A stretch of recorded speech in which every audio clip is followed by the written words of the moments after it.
needs all the venom, power, and size it can muster.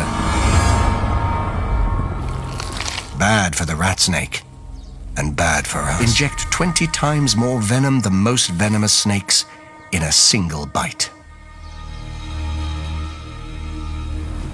Even their own kind.